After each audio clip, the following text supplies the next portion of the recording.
Hello students, class 8 science का हम chapter number 5 पढ़ रहे थे जिसका नाम था कोयला और पेट्रोलियम। आज हम इसकी एक्सरसाइज के क्वेश्चन आंसर्स करेंगे, लेकिन क्वेश्चन आंसर्स करने से पहले इस चैप्टर को अच्छे से समझना ज़रूरी है ताकि आप क्वेश्चंस के आंसर्स अच्छे से दे पाएँ, उन्हें आपको याद ना करना पड़े, वो आपको दिमाग में समझ में आ जाएँ।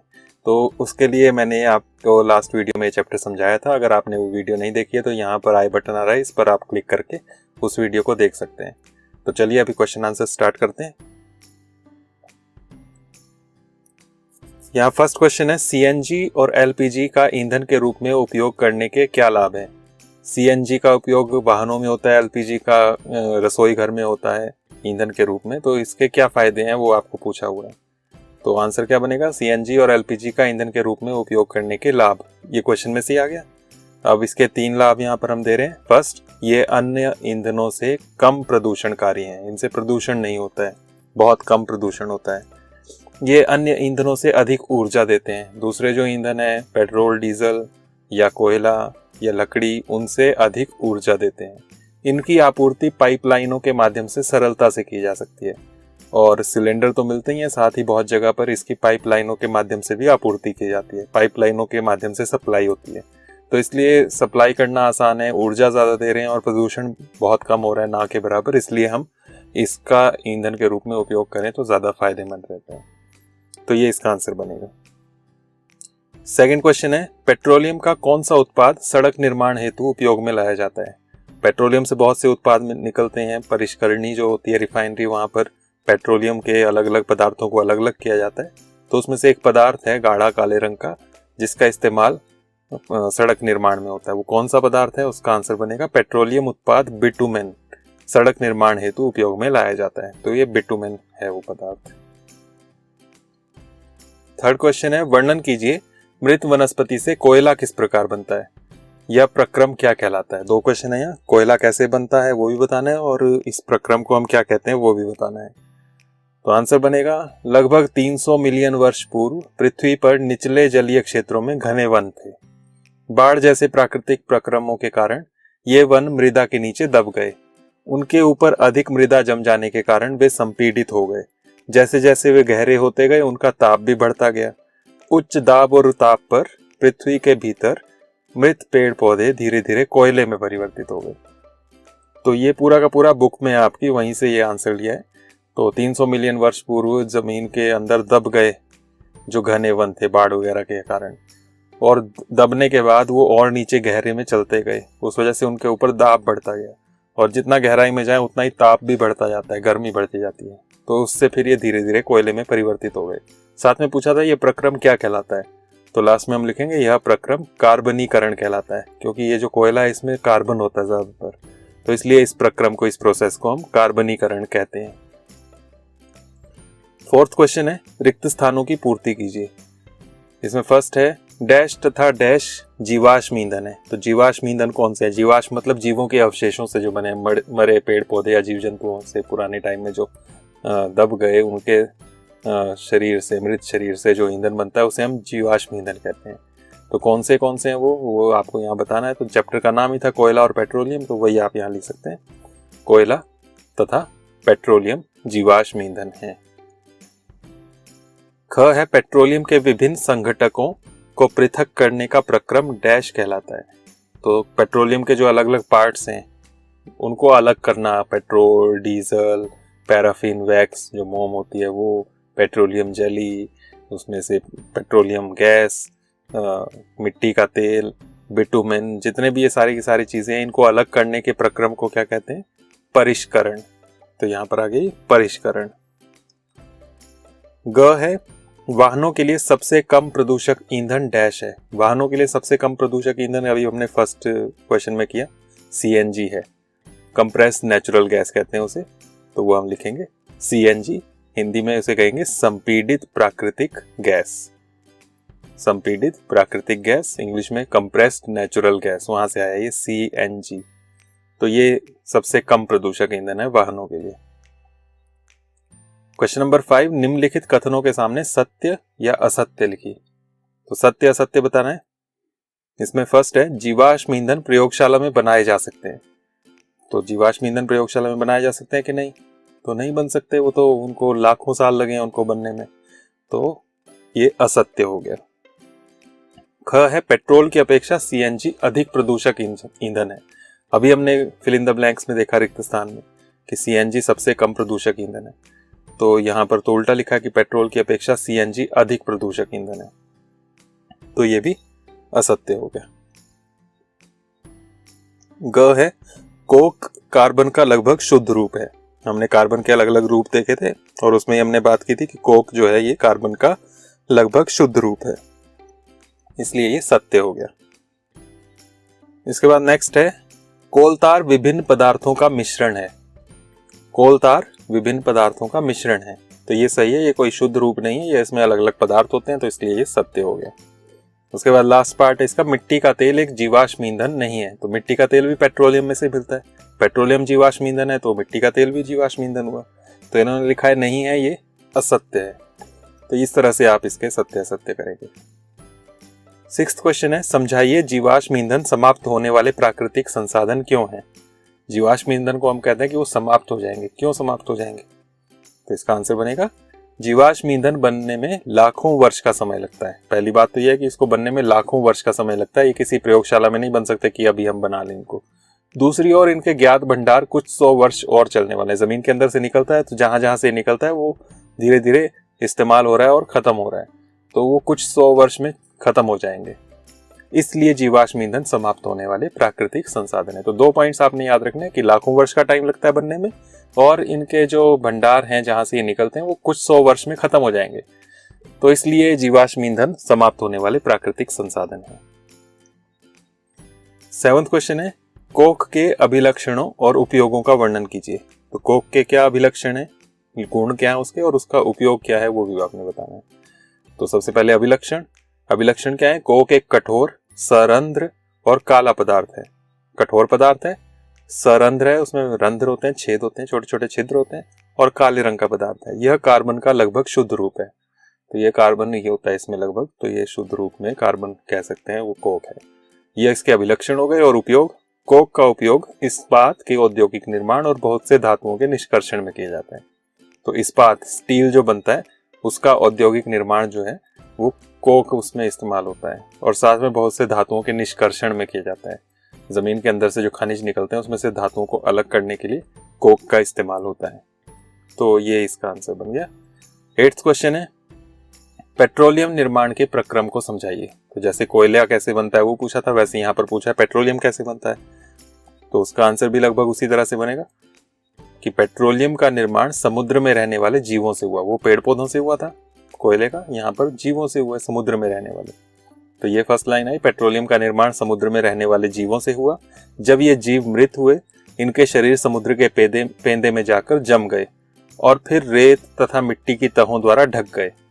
लाखों वर्षों में वायु की अनुपस्थिति, उच्च ताप और दाब ने मृत जीवों को पेट्रोलियम में परिवर्तित कर दिया।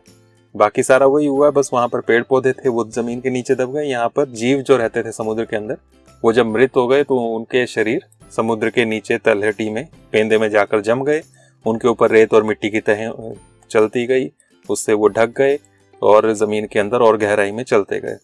वहां पर वायु की अनुपस्थिति है, बहुत ज्यादा ताप है, बहुत ज्यादा दाब है, और उससे वो मृत जीव जो है वो पेट्रोलियम में बदल गए। तो इस तरह से ये भी लाखों वर्षों में हुआ। तो इसके बाद लास्ट क्वेश्चन है क्वेश्चन नंबर 9, निम्नलिखित सारणी में 2004 से 2010 तक भारत में विद्युत की कुल कमी को दिखाया गया है। इन आंकड़ों को ग्राफ द्वारा आलेखित करिए। वर्ष में कमी प्रतिशतता को y अक्ष पर तथा वर्ष को x अक्ष पर आलेखित करिए। तो थोड़ा सा यहाँ पर मैथ है, यहाँ पर ये विद्युत की कमी दिखाइए, भारत में हर साल बिजली की कितनी कमी रही वो यहाँ पर प्रतिशत में दिए। तो अलग अलग वर्ष में दिया हुआ है, 2004 में 7.8, 2005 में 8.6, इस तरह से अलग अलग वर्षों में दी हुई है। इसको ग्राफ में दिखाना है, तो ग्राफ में कैसे दिखाएंगे, और ये भी ध्यान रखना है कि वर्ष जो है इनको x अक्ष पर दिखाना है और कमी का जो प्रतिशत है उसे y अक्ष पर दिखाना है, ये इन्होंने ऊपर ही कहा हुआ है। तो कैसे करेंगे इसको, तो उसके लिए हम ग्राफ शीट लेंगे और ग्राफ शीट में इसको करने की कोशिश करेंगे। तो सबसे पहले हम दोनों अक्ष बना लेते हैं। तो यहाँ कॉर्नर से हम स्टार्ट करेंगे, एक लाइन लगाएंगे, ये हो गया हमारा x अक्ष, और दूसरा हम ऊपर की तरफ लाइन लगाएंगे, इसी कॉर्नर से इस तरह से, ये y अक्ष हो गया। तो इस पर हम अक्षों के नाम भी लिख देंगे, यहाँ पर x अक्ष और ये जो है दूसरा ये है y अक्ष। यहाँ पर ये 0 आ गया, ओ मूल बिंदु भी कहते हैं इसको। अब जो कमी का प्रतिशत है वो y अक्ष में लेना है ये सारा, और यहाँ पर ये जो हमारे पास बोले ये वाले जो वर्ष हैं ये x अक्ष में लेने हैं। तो यहाँ जो आलेख बनाने वाले हैं वो दंड आलेख बनाने वाले हैं, जो आपने क्लास 7th में किया हुआ है मैथ में। तो कैसे करेंगे, तो पहले सबसे पहले वर्षों के नाम लिख लेते हैं, ये सारे वर्ष 2004 2005। तो अलग अलग बॉक्स में यहाँ पर हम वर्ष लिखते जाएंगे। तो ये एक बॉक्स छोड़ के हम यहाँ से शुरू करते हैं। यहाँ आ गया ये वर्ष 2004, तो यहाँ हम लिखेंगे 2004।